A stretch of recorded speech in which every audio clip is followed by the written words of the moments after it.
विशेष सहाय्य विभागाअंतर्गत राबवण्यात येत असलेल्या सहाय्य योजनेअंतर्गत लाभार्थ्यांना दिव्यांग लाभार्थ्यांना 1500 वरून 2500 रुपये करण्याचा हा निर्णय शासनाने जी.आरच्या माध्यमातून सांगण्यात आलेला. या ठिकाणी बघू शकता हा महत्त्वाचा जी.आर जो आहे 24 फेब्रुवारी 2026 रोजी हा महत्त्वाचा जी.आर निर्गमित करण्यात आलेला आहे. मित्रांनो या ठिकाणी तुम्ही बघू शकता जी.आरची प्रस्तावना संपूर्ण तुम्ही इथे बघू शकता. संपूर्ण माहिती आपण घेणार आहोत. दिव्यांग लाभार्थ्यांना अर्थसहाय्य 1500 वरून 2500 इतकी वाढ करण्याबाबतचा हा महत्त्वाचा जी.आर आहे.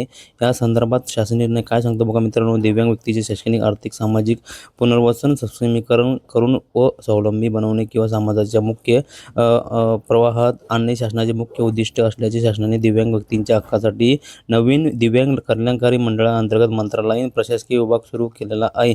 त्या अनुषंगाने राज्यातील सर्व दिव्यांग व्यक्तींना एकाच छताखाली आणण्यासाठी न्याय व विशेष सहाय्य विभागाअंतर्गत राबवण्यात येणाऱ्या सहाय्य योजनेअंतर्गत DBT पोर्टलद्वारे आलेले सर्व दिव्यांग लाभार्थी हे दिव्यांग कल्याणकारी मंडळा विभागाअंतर्गत वर्ग करण्यास शासन मान्यता देत आहे. महा-IT कॉर्पोरेशन लिमिटेडच्या माध्यमातून DBT पोर्टल उपलब्ध करून देण्यात आलेलं आहे. या अनुषंगाने आता आनंदाची बातमी म्हणजे जे दिव्यांग लाभार्थी आहे, अपंग लाभार्थी आहे, अशा लाभार्थ्यांना 1500 वरून 2500 रुपये करण्याचा निर्णय हा 1 एप्रिल 2026 पासून सर्व पात्र लाभार्थ्यांच्या खात्यामध्ये जमा होणार आहे. 1 एप्रिलपासून सर्व लाभार्थ्यांना हे पैसे जमा होणार आहे. ही महत्त्वाची बातमी आहे. जवळच्या मित्रांसुद्धा शेअर करा. अशाच नवीन अपडेटसाठी चॅनलवर मित्रांनो नवीन आला असेल तर चॅनलला सबस्क्राईब करून ठेवा, जेणेकरून तुम्हाला महत्त्वाची अपडेट वेळोवेळी मिळत राहील. भेटूया मित्रांनो नवीन माहितीसह, नवीन व्हिडिओसह. धन्यवाद. जय हिंद, जय महाराष्ट्र.